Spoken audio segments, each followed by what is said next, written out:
Right then. So as we said, posture from last session, much better. The distance from the golf ball now is certainly a lot closer. You're in a position now where you can reach the ground and at least consistently make contact with the ground. What we're looking at today is getting the impact position more onto that left side. So if we sort of put some lines down here now. Okay. So setup wise on the left hand one again, good. Now the only issue I think on occasion is you move sometimes a bit further off the ball than we ideally want to, okay?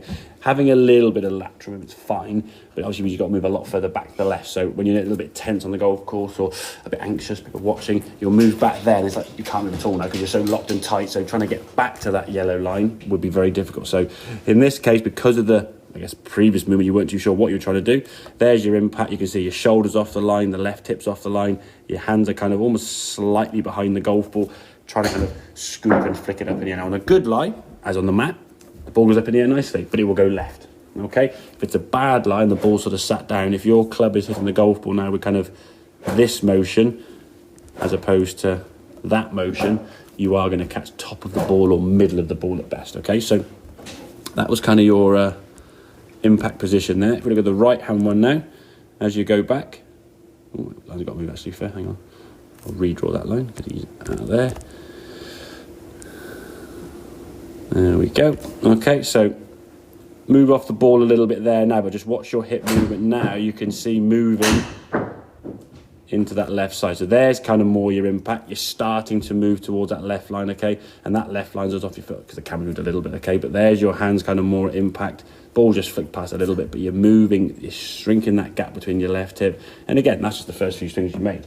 In time, that'll just become a little bit more. So these are going less left, but they are still going a little bit left, okay? Once we can get that lead hand, shoulder and hip on the wall there, and again with practice at home you can actually put a wall there next to you and just make some swings where you kind of start feeling you're moving into the wall there. And again, it's lateral movement this way. We don't want to be doing that, so sort of just shove your shoulders straight down at the ground.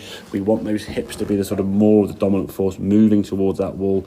And effectively, if you think of that green line there now at impact, that's kind of the finish line. We want the hands and the hips to get there before the club.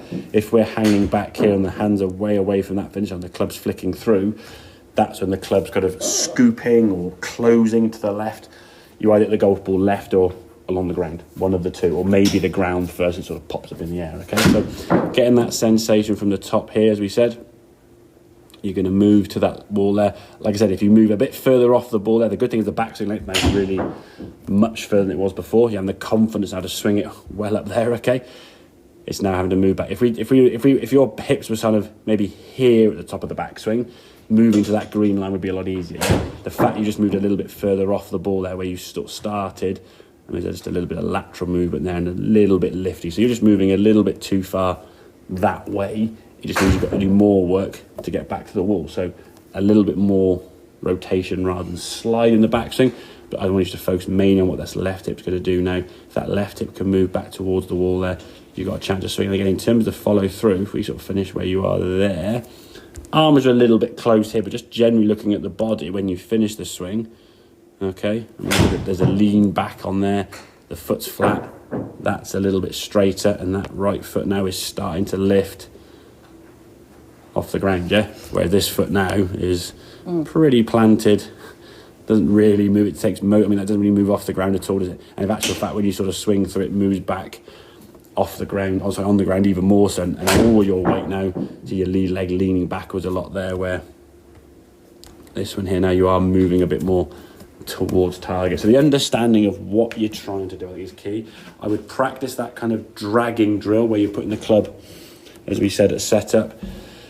Start there with the hands. So there would be your normal club position. Drag the club back here. So your hands stay in the middle. So there's a lot of shaft angle there, okay? And then you're trying to scrape the golf club now towards your left foot, keeping the hands in front all the time. So it's like pushing that club down.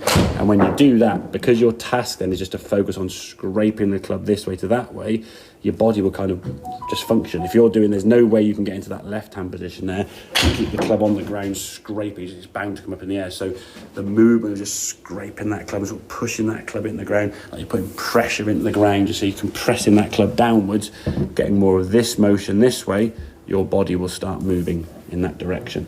If you lean back, the club's going to be just going up in the air, and then you'll be hitting the ground before the ball, or topping the ball, or sending it left, okay? So it's having that checkpoint when you start doing one of those 3 bad shots to the left, topping it, or ground first.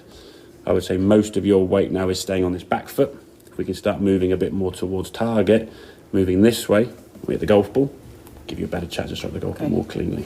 Okay? Does that kind of make sense? It does, yeah. Now going into it is exactly, and that's the thing. So again, it's understanding what to do and then putting into practice. And to be fair, so you do adapt pretty quickly. I mean, you've had some good swings there. You've got less left. I mean, the first sort of 4 or 5 shots you were playing with this moving on the left-hand side, we're looking at 15, 20 yards left. We now sort of got down to like 11, 10, some of the sort of 6, 7, 8 range. And that was because that hit was a little bit further away rather than a long way from the finish line, okay? So you can start moving a bit more. Now, just to go into a bit of the short game stuff we'll talk about now, and I'll record on the video so it's as a reminder anyway, with the long game, we move the hips to target to create power and a good strike. With chipping that's 20 yards, we don't really want power, but we still want a good strike. So rather than moving to the left side, we just start there. So what you'll find now with some of the stuff we're doing in terms of setup, if I sort of put something like, there's kind of your body for a long shot there, okay? Shoulders here. What we're gonna do now, the blue line is gonna represent, you'll be a bit more over here. The foot is gonna be nearer to the middle. So now the ball position would seem to be further back in your stance. Your right leg now would be here, and you'll be more in that position. So your body's gonna move over to start with. So rather than sort of setting up here 50-50, moving to get power and a good strike for a short shot, we just start there, yeah, and then we just stay there. So we get the same good contact, a nice downward compressed strike, but we're not adding power to the shot, which for a 20-yard shot, 30-yard shot, you don't need to. Okay, does that make sense in regards? It may make a bit more sense when you play the shots now, but I wanted to put it on the video to remind you when you go back and look at this again. You can go, okay, right, what are you doing about the short game? It's there as a reminder, okay? So on literally every shot in golf, your weight's going to be on that foot when you're playing the shot, or when you're striking the golf ball. Only exclusion is probably putting, really, or a specific type of sloping lie or whatever it may be. Okay, cool. Right then,